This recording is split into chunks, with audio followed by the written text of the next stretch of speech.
Me too. Okay, welcome in everyone. We're here live, but we have a special live today because one of us on the screen, and it's not me, is coming all the way from Germany. Who could that be? I'm speaking the Deutsch, or however they say it. I'm trying my best. I do have to say, this was quite an adventure. It is 10 o'clock here. It's still light outside. And as you know, Amani, being the soccer slash football fan that you are, the European champion or the semifinals are happening here all over Germany. And so it is so fun.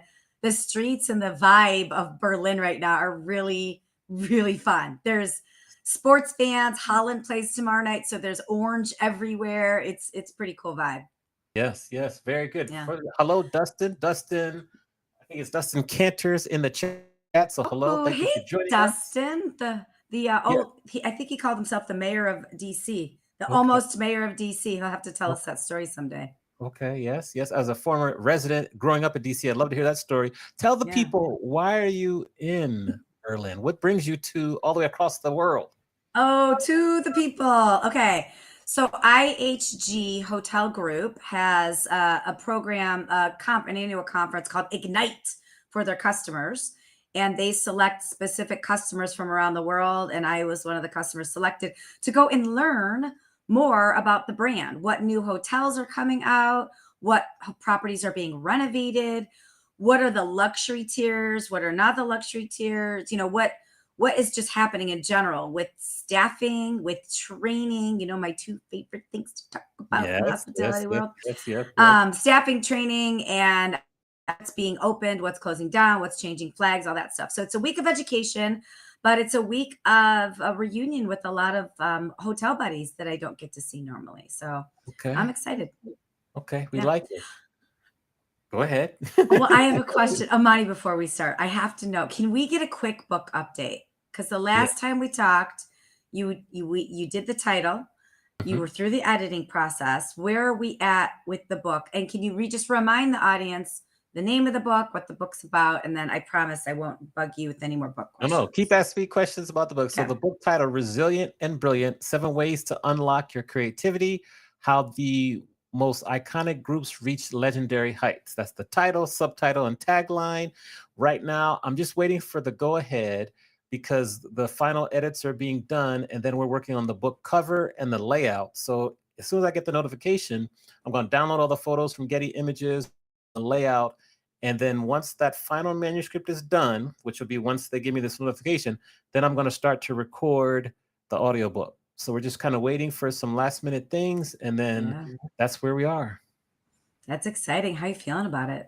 I feel great. Let's go. Like, ready to keep the Yeah. train moving. I think we're on pace because I had to send in my new bio to them, and I had to send them in the description of the book for the cover. So I did that. I think it was like early last week. And so once that's processed, then we'll get to this other stuff. And the hard part for me for the summer will probably be recording the audio version. That'll be the next big thing, like July, August timeframe. Got it. Do you go to a studio in Vegas or LA, or where do you do that? Like do it in that studio, right in that room there, the nice Oh, special closet right in that's there. right. You're fancy. See, I can't do that. I had to go to Studio West in San Diego, which by the way is a great studio to record your book. But yeah, you've got all the equipment. You can Yeah. just do it all I can yourself. just transfer this, put it in there. It's nice and small. I might get some pads from the walls, but we're good. We're good in there. So that's the book update. This book is Exciting. going to be amazing. I'm just can't wait. Now that's a good segue because Yeah. part of the book is that I'm going to need to hire like a publicist, and so we're going to get a master class in PR right now. So who is our guest going to be today? We have a firecracker on our hands today, Amani. I'm Yes. so excited. So she's the J of JPR. She's been awarded from Forbes as top PR firm. Inc. magazine named them best places to work under her leadership. And one of my favorite awards is the Bulldog Award for Mm, Leader of the Year. So she's the founder of JPR. She's a mom, she's a wife, she's a philanthropist, and she's a powerhouse of a human being. Welcome to the stage, Jamie O'Grady. yes, All yes. right. We give you a round of applause. We give you a round of applause there. Welcome in. How are we doing? Doing great. I mean, just sitting here blushing. I'm busy always talking about others, so I get a little uncomfortable when people start talking about me. But so happy to be on the show. So happy to be reconnected with Mandy. I met her in year 1 of launching JPR, which it's really cool to stay in contact with her all these years and watch her career trajectory. And Amani, I'm so happy to be connected with you. I love new friends. So this is all so exciting. Yes, agreed. So, Mandy, I'm going to let you start us off because usually you go back to the Wayback Machine. So, we'll let you start us off. We'll go back and forth. We have our special segment in the middle. Take it away. I'm going back to the Wayback Machine, Jamie. Are you ready? Okay, let's go way, way back. Let's go way, way back. Well, so you just said it, right? So we met in the first year that JPR was launched, right? So I want to hear about your origin story. I know about it from witnessing it firsthand, and what an amazing story. But I'm sure there's nuggets that I don't even know, right? So I want to hear the origin story of your first account and the founding of JPR, and then I've got some follow-ups from there. And yes, Amani, I've got like 3 follow-ups from there. So just buckle up, Buttercup. Really Okay. noted. Really noted. Okay. Okay. And I know that we had a tech check. There's something going on with my computer, of course. Hold on. I'm just going to try to make sure that, okay. Yes. It's not charging for some reason. Sorry. Something weird was going on with my charger. So origin of JPR. Sorry. Hold on. That's all right. This is live Okay. streaming. Sorry, guys. Sorry. Yeah. One thing you will learn about Jamie at JPR is that I'm good at a lot of things. Technology is not one of them. So, you can't mess with everything. Yeah, right. That's actually one thing that I always tell my clients. You can't be an expert in everything. So it's really leaning into what you're good at, what your property, your hotel, your destination, your brand has to offer, and really honing in on what you are good at and leaning into that. So anyway, yeah, we're past the tech hurdles now. So JPR, I grew up, my mom's family were always in the restaurant and hotel business, grew up all over. My dad's a retired lieutenant in the Marine Corps, or lieutenant colonel in the Marine Corps. So grew up moving around. And I always said that PR for me really started on the first day of school. Having gone to several different schools, moving around. I went to 3 high schools over my 4 years of high school. And really, that was the launch of my PR campaigns, because I always say I had to figure out a way to not look like a complete loser by lunchtime, so that I had a plan and I had at least one friend to help me figure out the lunchtime situation. Anyway, my very first client that I launched JPR with was, I had a small home store here. I still am I'm based in San Diego. JPR has offices all over now, but was a small home store called Mixture. It's now a really cool restaurant owned by Brian Malarkey's group called Urban Wood. And it was really before its time. It was down in Little Italy, when Little Italy was just a bunch of, it was car dealerships and warehouses. And they launched this really rad modern home store right at the beginning of when downtown was really kicking off. Simultaneously landing them, and I was still working as a waitress at night to try to pay my bills and get by and make sure that my Jetta wasn't repoed and things like that. But I actually had the opportunity to launch one of San Diego's very first mega nightclubs called Stingery, which is where I met Mandy. She was the director of sales. And that was one of the first star-studded celebrity openings that San Diego had. It was based over in East Village, later became Omnia from Hakkasan, and had, for nightclubs, it was a million years old in nightclub years, but always really super successful. And then one of my other major projects that I had, in my first hotel client, was the W Hotel in downtown San Diego, which, was just opened right as the 2000, I think it was 2003 Super Bowl came to town. Yeah. And really from there, I mean, downtown was kind of on this rocket ship. But I really started the business here in San Diego, where I live, where my career started, working at a couple other really great agencies. And I did just what I mentioned at the beginning of this podcast. I watched a lot of agencies launch in San Diego, which, isn't a major media market. All the major national agencies were either at the time before remote and hybrid work in LA or New York. And really what I did being here in San Diego was I really focused super heavily on having a niche agency. So when JPR was launched, we got calls from banks and car dealerships and all of these people to represent themselves. But I truly stayed true to my brand, starting here in San Diego and growing kind of my resume, started here, grew up in Orange County, LA, and then had the opportunity to take on some national hospitality brands. I know you're with IHG. Fairmont was my first big national and international client. So you're probably visiting some of my old school friends and represented them for many years, and was able to launch the New York office once we signed them on. I think that was around 2008, 2009.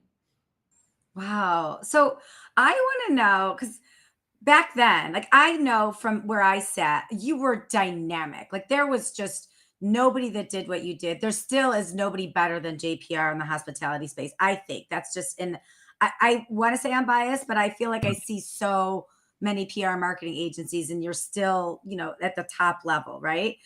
But back then, like more than 20 years ago, what's your pitch? Like, why do you think these companies said yes to you so early on? Like, what was that thing about you and your firm at that time? So we have crazy, but we're about 18 and a half years old, but I've been doing it prior to that. So we officially launched in January of 2005. I think one thing that was like, I hear time and time again about myself and about our amazing team. We have 140 full-time PR people all over the globe right now, which makes us one of the largest travel teams in the industry. I think privately held, like we were just named in O'Dwyer's as the number 3 in the US on the travel side of things. So it's really exciting, completely, bootstrapped agency. But I think something that really sets us apart is that there's a lot of marketers, and I don't mean this in a bad way, but they have all these big ideas and these grand plans, but they've never actually worked behind a desk at a hotel. They've never worked on the other side of a table. They've never had to manage the team that has to implement operationally a lot of these marketing plans. And I grew up in this business, and a lot of people that I've hired, I think probably 90% of our team has either worked within the 4 walls of a hotel in destination marketing. So they understand all of the different partners. And I think we come with really creative ideas and meet our clients where we're at. And we bring a ton of energy and excitement because we're so passionate about what we do. But we truly understand and come up with things that can work from an operational standpoint, but that also have exciting PR legs. Also, I'm from Boston originally, and I know we talked a little bit about my Cape Cod roots, but I think I've always been, I tell people, like, I mentor a lot of people, and being new in your career, like everybody's like, how should I be? You need to be yourself. And I think that that's so important. And for me,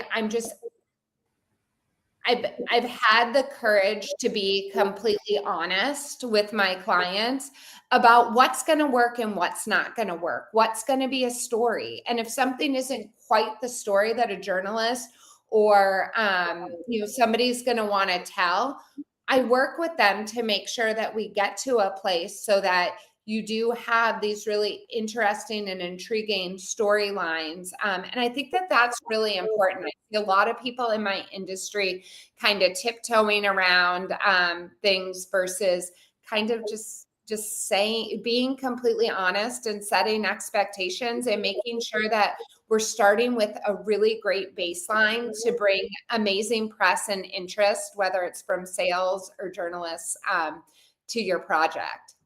I love that. Okay, last question, Amani, and I promise I'll flip it back to you. So in that time frame, right, that 2005, 2006 time frame, what is one story that catapulted you or that you were really proud of in that moment as you were getting your footing in your business? Oh my goodness. I think one of the things that really started to change us, again, we were getting all of these really exciting, like, and get the national coverage for us was, we were hired in 2007. You know, we had the W open, we had Stingery open, we had some great restaurants come and nightclubs coming to town. And one of the first kind of international brands that followed W here was the Hard Rock Hotel downtown. I just heard that they're actually going through, one of the girls that worked for me for a long time, Diana Robbins, she's working over there as their director of marketing, and they're undergoing a renovation. I opened the property, I think in 2008, but you know, that was something where we had so many national eyes. We brought in Fergie and the Black Eyed Peas. We had a big partnership with the Black Eyed Peas Foundation, which they were like, back then, I feel like their shows were like the Taylor Swift of their times. Like they were huge. And they were our partner on opening night. And again, I'm going to age myself, but like this was before Instagram and Facebook. You know, I think we were sort of toying with MySpace. And the biggest thing was Perez Hilton and figuring out how to get onto the pages of like Us Weekly and People and OK and Life and Style. And I remember they wanted to do this big ribbon cutting. And our team had this great idea where we were competing for all this space on the printed pages back then. And collectively, we had an idea to bling out a chainsaw and kind of cut through the ribbon. And even now, like things will come up and I'm Googling like celebrity stunts in San Diego. And I see freaking Fergie with that blinged out chainsaw. And again, it was so silly, but we got in every single one of those, you know, gossip publications, like huge photos. And that I think for San Diego, like I remember editors when I first started here, I would call them and be so excited about the W opening and Super Bowl. And they would literally like hang up on me. They're like, San Diego is a military town with a zoo, and like you're just not a fit for Vogue and Town and Country and all these other publications. And really like those two major brands back in the early 2000s really started to up the ante for our city. And you've seen brands like, you know, IHG downtown come in. We've watched the Pendry be wildly successful as a luxury hotel. You know, obviously Manchester Grand and the Marriott Marquis have undergone massive renovations, but that was really kind of the start of it for this city and, you know, the buzz of Comic-Con. But I am really, really proud of that. Bringing kind of like the Randy Gerber nightlife to up the ante and bringing all of those celebrities here. San Diego really, I believe, started to grow up and gain national and international legs. You know, we got some great international flights, and I'm just proud to be a part of being able to shape the city into what it is. It was before Petco even, and there's just so much. Well, what I love about that though, so I actually in my box, and it's a box of pictures, that's aging myself too. I was at that grand opening. I have a picture of that bejeweled chainsaw somewhere. As you're saying that, and I had always thought it was Lynn Kozlowski. I always thought it was the marketing. I didn't realize that was your idea. It was probably I think it was it's always a collective group where we sit down. Amanda, you've been in those brainstorms. So we worked with Lynn, and her marketing team and the Hard Rock, and we had a couple of other agencies working on it, but collectively that was kind of where we ended as a team. It was brilliant. It was so brilliant. But what I love about that, Jamie, is, and I think for the listeners too, I think sometimes people think, oh, to get our property on the map, to get our restaurant on the map, we've got to do these grand, complicated things. Like, this was just one interesting idea of one cool element. And that is what got it on the map. Obviously, the hustle that you and your team did to get everything placed, but I think it's just a great example of just think out of the box. Just a little creative idea like that can really change the trajectory of a brand, of a company, of a city. So I love that. For sure. That's awesome. And I think a lot of things can, it's so interesting. I think a lot of things, like, obviously that was like a big idea, big budget. We had the Black Eyed Peas playing that night. But things don't need to be that grand and that big. You can get creative. A lot of the buzz now, and especially after, again, not to age myself, but like the recession that we saw happen with the real estate meltdown in 2008, 2009, it took us years to bring hotels back. That kind of all went away for a while. And sometimes it's working with what you actually have in your own backyard. I was thinking before we jumped on here, just some of the trends, and like one of the really big trends this year that we're seeing is astrotourism. So it could be anything. Like, we work with KSL. We work with their brand Under Canvas. They're actually getting ready next year to launch their first camp in California, but astrotourism. So dark sky tourism is something big. So you could have a property in the middle of nowhere and putting some really cool programming in place that doesn't necessarily need to cost your property anything, but giving people a reason to slow down, or a group to go out and visit. So again, it's looking at what's being authentic to your location and where you're at, and not everything has to cost $1 million. I love that.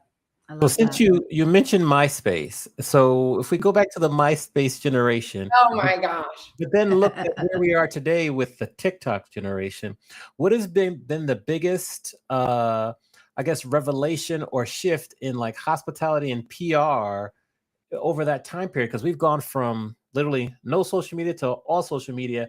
What have you seen in between that's really been like can stand the test of time, is my question. Yeah, I mean, I think that one of the biggest things, and I touched on it a little bit, like with what's great is PR has shifted. And it's so funny because I have so many people talking to me like, what mix should we have of traditional media? A lot of the luxury brands had a hard time getting on board with influencers. And I think it's really drilling down to who is your customer base now. And if you're not open and you're launching, like, you don't really have a customer base. So who do you want your customer base to be? And then really making sure that we're hitting all of those buckets. So for a long time, like, social media was one thing, and influencer marketing and PR other thing, but those things all really blend together. Because if you get a great article, let's say, in the New York Times, you then want to amplify that through your LinkedIn page. You maybe want to do like a really fun TikTok reel and post that up. You want to make sure that people are seeing on Instagram and know that you were named the #1 hotel in your city. So all of those things really blend together. But I think the most important thing is, I think, with all the noise, that people just like want it all. They kind of start to get greedy, like, give this all to me. And I really urge people to stay authentic to who they are and who their customer base is. It goes back, and this is a common theme here. At the beginning, I talked about being niche, where I had all these clients and we were so buzzy coming to us. But I don't believe that we would have become a national or international agency here in San Diego if we were kind of a jack of all trades. We were able to come up so quickly in this industry and, really be at the top of our game because we were niche. So it's staying true to who you are. really honing in on like key KPI, which for people not in the PR sales industry, your key performance indicators. If you have if you're in, a market like, let's just call it San Diego, and you're going to make sure that we're really focusing on our local press, our regional press, and we're like drive market. And then we're really, from a sales standpoint, we're focusing on those direct flight markets. So making sure that you're staying authentic and you're not going off the rails trying to cast a really big net. And where I see clients sometimes get in trouble is when they become unauthentic just to fit themselves in a certain box. So knowing who you are is so important because your customer base pays attention to that on social. I'm planning with my business partner is also my best friend, but we're planning a big Greek vacation this summer with our fun. And I find myself going on the Instagram pages and looking and deciding, like, can I see us here? Is this for us? Will they openly accept, her 3 children, my 2 kids, and my 22-year-old's friend? Like, will this property make sense for us? And I think it's so important to make sure that you're just staying true to who you are. So when your customers do get there, they're happy. I love it. Now, you mentioned you have 140 full-time people around the globe working for you. That's correct. How do you manage all those people in all those different locations and still be able to thrive? I think it's so interesting, but I think it's really, people think of me as being a PR person. Really, like, that was my superpower, and I still love it. I love the strategy. I think if somebody was to ask what a superpower is, it's been able to hire the right people to be a part of my team, training those people and fully entrusting in them to make the same decisions that myself or Sarah or Allie, Allie, the agency president, or Lauren Clifford, who runs our other agency, Studio, who's a president, or Emma Mann, our managing director in the UK. All of these people, Suzanne Brose, Tanya Scalise, they've been with us for over a decade, but it's training and giving people the opportunity. So I watch a lot of other entrepreneurs that they want to, they go out and they're phenomenal. They're so, so talented. But either they want to take all the trips or they want to meet all the media. And that would have never happened unless I was able to, one, hire, and I think continue to inspire others to do what, I did with a small team back in the day. But I do see agencies really it's being able to be trusting, being able to really to share your vision clearly and succinctly, and from at a point go, okay, I got this. I'm then going to go out. We sit in a very, very open space at JPR, and I walk the floor every single day. It's like the first thing I do in the morning is I get there. Usually it's me and my Cavapoo in tow and come barreling up the stairs, get in my office, settle down, and I walk the floor. It was something that was super hard for me during COVID. But really just being like, what do you have going on? What's stressing you out today? What issue can we solve together? And making sure that everybody's in a good place. And then brainstorming together as leaders, what's going to work? What options do we have? What pitfalls could we see? And that's really how I've run the agency from day one. And, a lot of times I see people just trying to hold things so close to the vest or be in control all the time. It was when I finally learned to let go and really trust in my team, that really this agency that's the magic. Yeah. I want to hang here for a second because you're talking about culture. And I know, Amani, you had said with 140 people worldwide, they've thrived. They've nonstop been nominated for best places to work in publication after publication after publication. And with the distributed workforce, that's really hard to do. How do you help your employees celebrate milestones? Like, do you have any specific things that you do for them that they've been there 5, 10, 15 years, you do something, or they landed a big account, you do something? Are there any like Jamie specific things you do to help build that culture?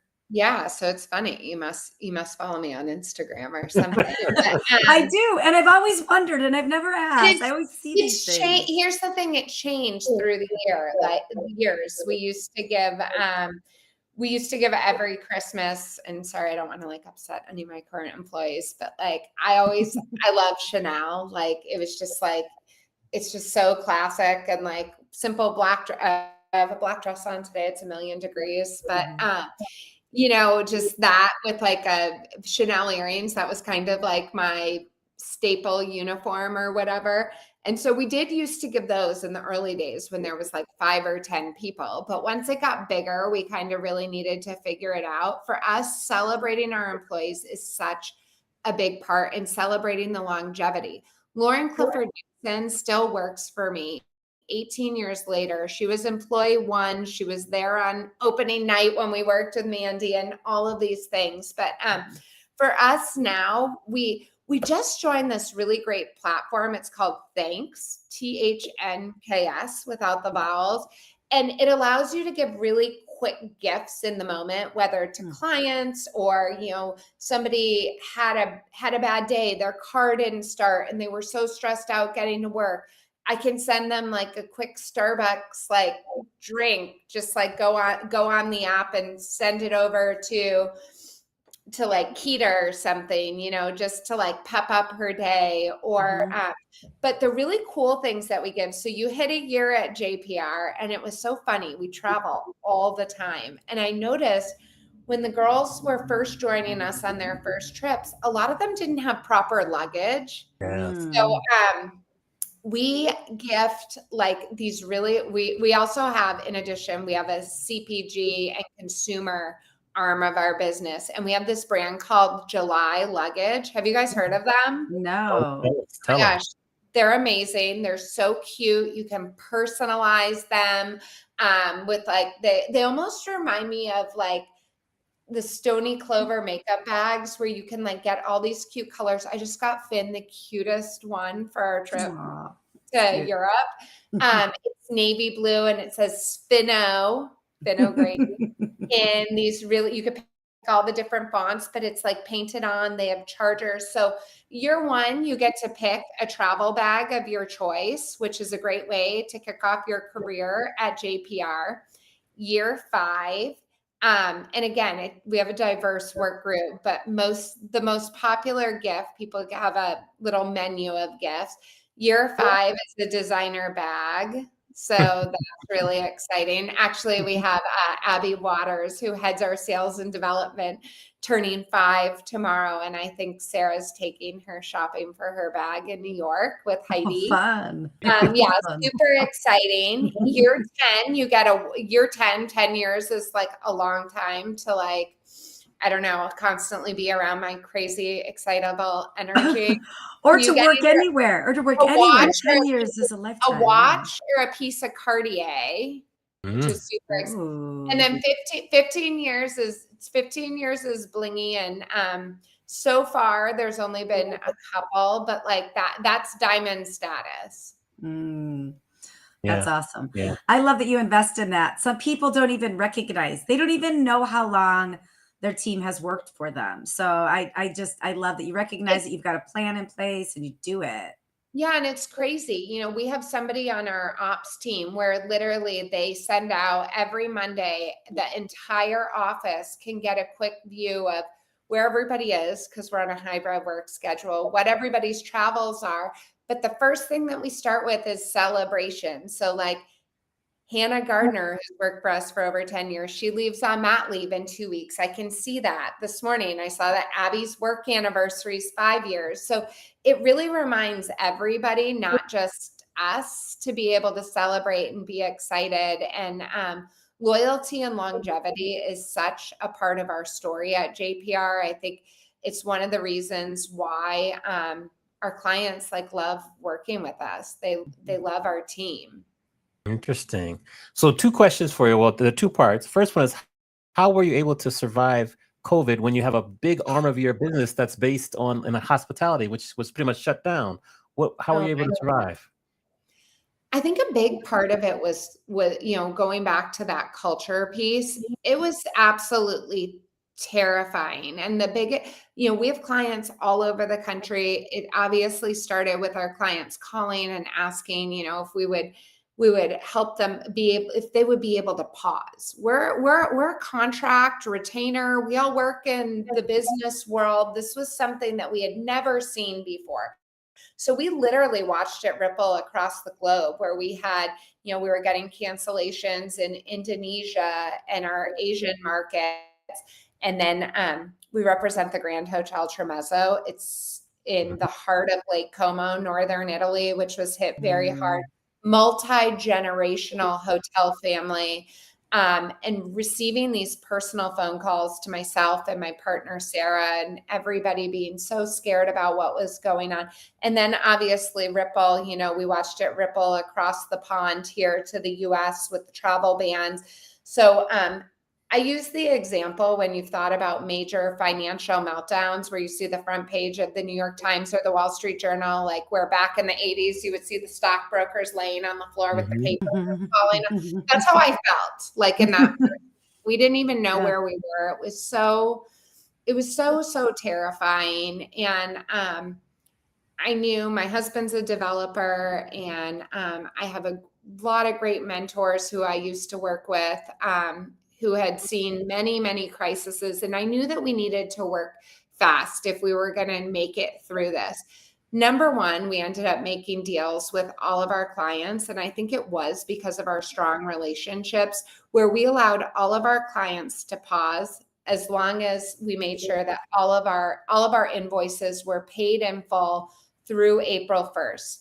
That did a couple of things for us. Our clients obviously felt very, very supportive, but it gave us enough cash to figure out how we were going to continue running the business moving forward and then really figure out where we will start. The most excruciating part was having to, lay off or furlough about 70% of our team who are like family. And myself and Sarah, my partner, and some of the other people on the executive team, we personally called each one of those people and told them. And the way that we went about it was we're going to get through this. We're going to work through this. We need to do this now, though, so that we all had a place to come back to once things stabilized. And I remember personally calling these people that we furloughed and checking in on them, trying to find them gigs, talking to them about like all these different plans and how we could make it through. And then we went on work share so that of the 30% that we had left, we job shared jobs so we could keep more of us. And then once things started to settle and get under control, we were able one by one to bring our friends and the people that meant so much to us back. And all of our clients, like it was wild. We kept in touch with them and everybody ended up being loyal and we all worked through the crisis together. And we returned, I think, stronger than ever before with the majority of our team intact, which felt really, really great. Nice. And then as a professor at a university where there are lots of young people that want to work in hospitality, maybe, or entertainment, hospitality is having a more difficult time attracting students recently.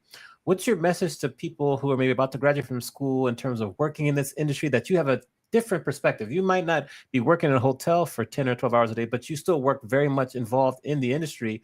What's your perspective on attracting some of the younger generation that's coming out now? Yeah. So, I mean, for me, it's so funny coming out of school. I graduated in 2001 from college. I took a summer job working on Cape Cod where I worked in tourism. And I moved to San Diego. My move date was 9/11/2001, which Wow. basically God. took tourism and hospitality out. Mhm. And it was so wild because I was looking for a full-time PR job. And I remember I got like an offer from Honda. And then I was working like the tech boom, the bubble hadn't quite burst. So there was a lot of jobs in tech. Mortgage companies were hiring like crazy. And I remember my dad, which he's a lieutenant colonel in the Marine Corps, he's very black and white, was like, Jamie, you just need to get a job. Like, you need to get a job. And I was like, okay, I need to get a job. I needed to be passionate and love what I do. And for me, travel, I've loved luxury hotels from the time I was a kid, even though that wasn't our reality as kids. Always very interested. I remember I had like a cookie tin of the Plaza Hotel, like on my bookshelf. I was like, someday Aw. I'm going to go and stay there. For now, the closest I'm going to get is a cookie tin. But you know, I think you have to be passionate about it. So if travel is something that you love, consider it. You know, and one of the things I always tell kids getting started is start doing internships as soon as you can. Dip your toe into a lot of things and see what you like. I was able to work at a small TV station and radio station and dip my toes into hard news. I was able to work in politics for a short amount of time and realized that I certainly didn't want to do that. And really what I kept going back to and what I loved was the excitement of working in hotels and restaurants. I didn't necessarily, you know, I really wanted to figure out how I could grow my role in that. And I'm never bored at my job. I very rarely get the Sunday scaries. I'm always so excited and inspired to be in this industry. And each time I get on the road and visit a new client that's upping the ante, I just got back. I took my mom to Portugal and got to visit a couple of clients over there that we're working with. Just so inspired by the people in this business. And I always tell, just do something that you're excited and inspired for, and that doesn't feel like work. I don't feel like my job feels like work. I love it. It's Now- hard work. Yeah, but it Right. It's hard work, but it's, yeah. So we are to the point in the show where we flip the script and we let you ask both myself and Mandy a question. So we'll let you ask us a question about anything you'd like. Who do you want to ask a question to first, and what is that question? Okay, so Mandy. Yes. I'm going to ask you, you're in Europe. I'm fresh back 2 weeks ago. So being at this conference, how long have you been there?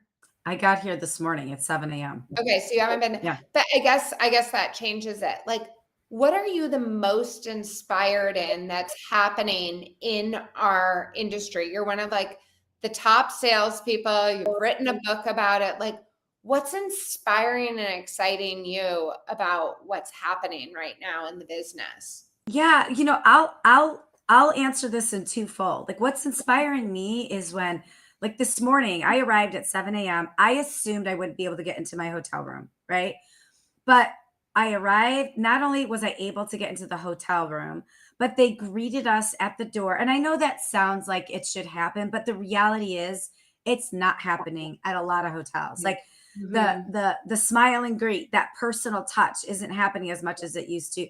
Getting the room ready for an overnight traveler that's coming in, that's been traveling for 24 hours, that's just not happening. Or there's just no front desk empathy. And that happened today. That happened this morning in Berlin, Germany at IHG Intercontinental, you know, Berlin, where they were bright-eyed and bushy-tailed when I wasn't. They were able to get me to a comfortable room so I could take a nap. And when I see those little nuggets of things happening, that inspires me. When I see a salesperson who puts a subject line in that's not checking in or following up, when it's actually like an interesting subject line, and then they actually took the time to try and understand a little bit about me, like, that is inspiring. And I think we have a lot of that going on. And I really do. I think Gen Z gets such a bad rap right now, but I am really genuinely excited about this up and coming bench that we're building in the hospitality industry.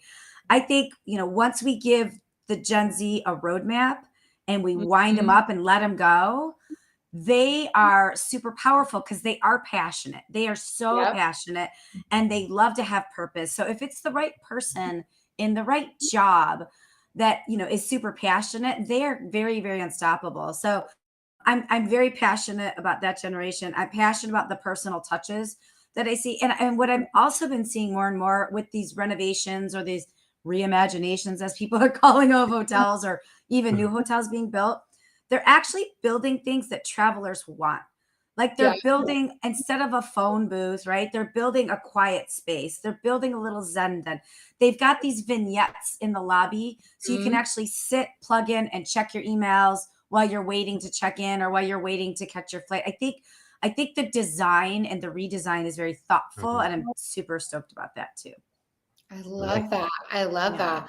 Well, Amani, that brings me to a question for you. You're obviously a college professor. So I am super inspired. I mean, some of the interns and post grads that we have right now, like, I agree. I think Gen Z gets a really, really bad rap. I mean, I have never, we've been hiring a ton, and it's summertime. I have all these amazing interns right now that are just coming in, and like, they are so motivated and coming up with so many great ideas and paying attention and seeing the world through a different lens. So, Amani, like, what are you hearing from students in this generation of workforce? Like, what are you the most inspired with when you're teaching and chatting with this generation? Talk to me a little bit about that. I would say it goes back to my question to you about COVID. Like, the students that are coming out now are products of the COVID generation. They were in school, they were inside for probably the first 2 full years of college. So they lost out on like that networking opportunity, that college experience, but somehow they were able to be resilient and to survive and to finish school in 4 years, 5 years, and still come out relatively positive about the industry that we work in and getting a job. So what inspires me about the students that are coming out now, like many of your interns, is just the resilience they showed in getting through living through COVID, going to school, missing out maybe on prom, missing out on maybe homecomings, but still were able to get through it, finish school, and continue forward. That's what really inspires me the most about this current generation. I completely agree. And it's so wild because I keep reading, I don't know, again, I think it is an issue, but like, the quietly quitting, the burnout is definitely something that's there. I think with the hybrid, like, you never actually leave work when you're working at home. That's like one of my hard issues. And you don't, like, there's like no like boundaries. Oh, they're not at their desk. Well, I can't physically see them there. So there's like, you can't tell when somebody's taking like a quick break. But I hear so many people like, oh, you're not fully remote. Like, how are you I find Gen Z, for us, we work in such a collaborative learning environment. Those are the first people. They're so psyched about being in the office, but you have to give them a reason. You have to be there as managers alongside of them. They're like sponges soaking it up. So it really is truly inspiring. And I do think that that resilient piece is, it's going to be interesting to watch this next gen grow in the world Yeah. of business. And it really does excite me for the hospitality industry. Yeah. Me Agreed. too. Agreed. Me Now I'm too. going to ask my one final question, then I'll let Mandy close out. But I want to I want to take Jamie back to when you were graduating from East Carolina, the Pirates. So you're a Oh, Pirate, yes. and I want to know, based on everything you know now, what advice would you give that version of Jamie who's about to leave school and take over the world? I think one of the biggest things with me is like, obviously business is extremely, extremely serious, but don't take yourself too seriously. I think that that's one of the reasons why JPR has been able to be so successful, is that we're so human. And I use the word authentic a lot. Be authentic to who you are. People want to get to know you. People want to see that, like, you know, we don't want to work with robots. Like, we're all human. We have enough of that with like AI and like all these other things that we can utilize.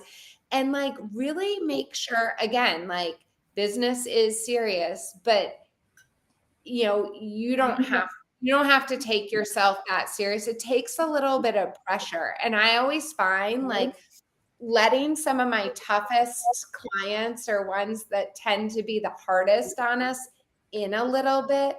Some of the best relationships that I have in the business have been built that way. So it's as simple as that. And do something that you love. Like the paycheck will come. I promise you.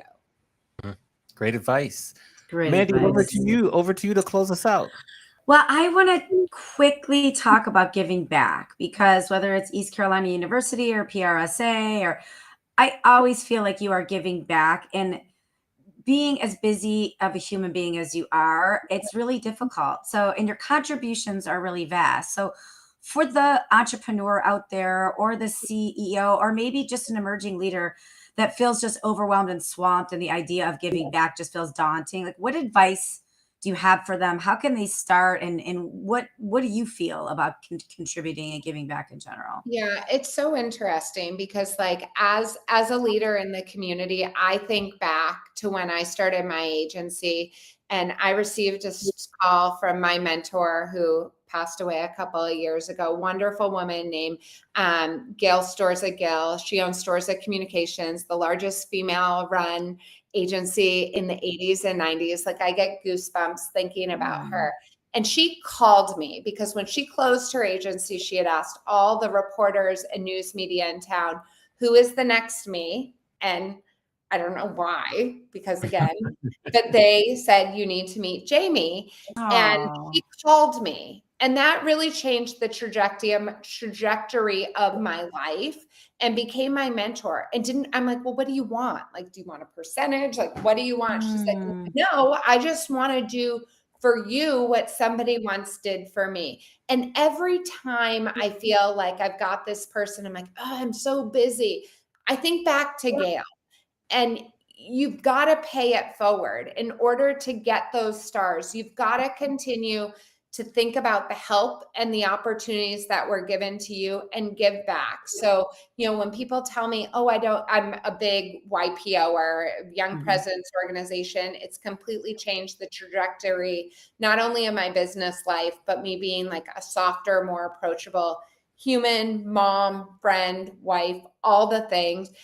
And I was even talking to my brother, who's an entrepreneur. He's like, I don't have time for that. I'm like, but you don't have time not to, because when you have support in a community or in other people in your industry, you can solve a problem that would take you hours upon hours in the matter of minutes. So really get involved in your community, whether, I'm on the board of the Coronado Junior Women's Club here in Coronado. I've made so many great friends, or part of YPO or PRSA. And